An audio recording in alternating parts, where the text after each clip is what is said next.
Hello there, folks. Hope you're all doing well. I'm here at beautiful Brookside Gardens here in Montgomery County, Maryland. And the funny story about this place is that I actually came here. I've been coming here literally since I was a baby. And obviously back then I didn't know that there were any palms here. And I come here a number of times over the years. And eventually when I started getting into palms, I found out that there actually were some beautiful needle palms here. And I saw some pictures of them a while ago, and then I finally came about a year ago to check them out, and sure enough, there are 6 beautiful needle palms here. So let me show you guys this, and it's pretty awesome to see. And needle palms are pretty, the interesting thing is that they're in pretty much every botanic garden I've been to around here. I probably know of at least 4 or 5 in the DC area that have needle palms.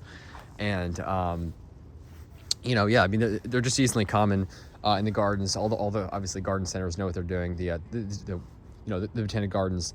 But in terms of like the plant stores around here, they're very, very rare to find one for sale. So it's really crazy. I always say that I wish needle palms were more common here, obviously, as I do with any other palm. But I kind of find it remarkable just how common they are, considering that I've never seen one ever in a garden center around here. Yeah, I mean, they just don't really stock them. I wish they would. And they'd probably be, so much more common if they did. But I probably know of at least 40 different needle palms around the city. So I kind of find it remarkable that many different people have gotten their hands on them. And Brookside Gardens is up here in Wheaton, Maryland, which is a northern suburb of DC.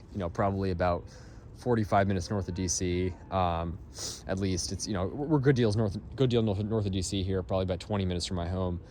And certainly one of the cooler microclimates. I'd say probably on the more 7A side.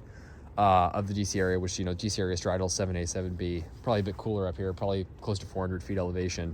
But nonetheless, obviously needle palms, never phased by whatever weather gets hit here. It'd be an interesting place to see Trachy's try, because they'll probably be a bit more marginal here. Probably still decently hardy. But sable minor and needle palm obviously do great here. And it makes me so happy to see these needle palms in this place that was obviously such a great place. I came as a child.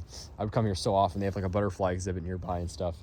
In the gardens, which is really cool and just beautiful. I mean, these needle palms are spectacular. I wonder if they were all planted at a similar time. I'm guessing they were not, or because they're all different sizes. These 3 ones over here, which you can see, are all smaller. You can see they're beautiful though, really beautiful. And some of them have these sort of like there's one over there. You can see some of these have sort of like 180 degree fronds, sort of halfway. And then some of them have close to 360. Here's another 180 degree. Some of them have like close to 360 degree fronds like this, which is just so interesting that the fronds can take so many different shapes. This is probably like a 320 degree frond. So very beautiful. But I mean, look at these needle palms, just stunning. And I feel like they grow a bit, I think you can also just tell the difference between shade and sun grown. These are more shade grown needle palms. I don't know. I mean, I think just the growth habit's different. I think they just grow a little denser in the sun, and then a little more spaced out, the fronds in the shade. But very cool to see. And obviously this area, the whole canopy's all filled in summer. It's obviously winter right now. But look at these. This thing's actually like blooming in the middle of winter. We got all these flowers coming up in the middle of winter. That's how mild it's been. Mild January. So right now it's like 49 and rainy. Nothing too terrible. And then yesterday was in the 50s, beautiful day, and tomorrow is supposed to be around 60, so crazy mild weather, and then a bit cooler. We actually are supposed to get a bit of cold coming in, but as of now, it is actually nice and mild, so that is really cool, and really just glad to see that.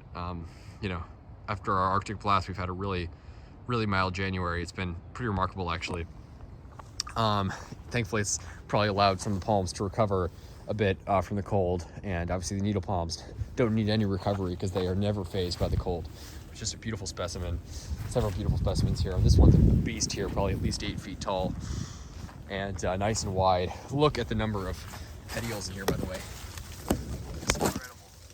A whole crazy amount of petioles in there. It looks like a bamboo forest almost. It's amazing. These are at least 4-foot petioles, some of these. Huge. Look at the size of this. It's massive. Gorgeous, gorgeous, massive fronds. Absolutely beautiful. And I just love needle palms so much, and it just makes me so happy to see these here, because it is just, just really awesome. I mean, needle palms are just such incredibly tough palms. I think all of these have been through over however long they've been here. It's just remarkable, and yeah, really awesome. So some cool palms up here in Maryland. Again, we're north of DC, but needle palms never phased by the weather here. Just beautiful here at Brookside Gardens, Wheaton Regional Park in Wheaton, Maryland. Very cool spot, and I highly recommend it if you're coming north of DC. There's some cool stuff up here. The National Capital Trolley Museum is a cool railroad museum near here, trolley museum, and yeah, there's lots of cool stuff to see up here in the northern suburbs, so very cool. But I just want to share that with you folks. Beautiful, beautiful needle palms, 6 of them here. Stunning. Take care, folks.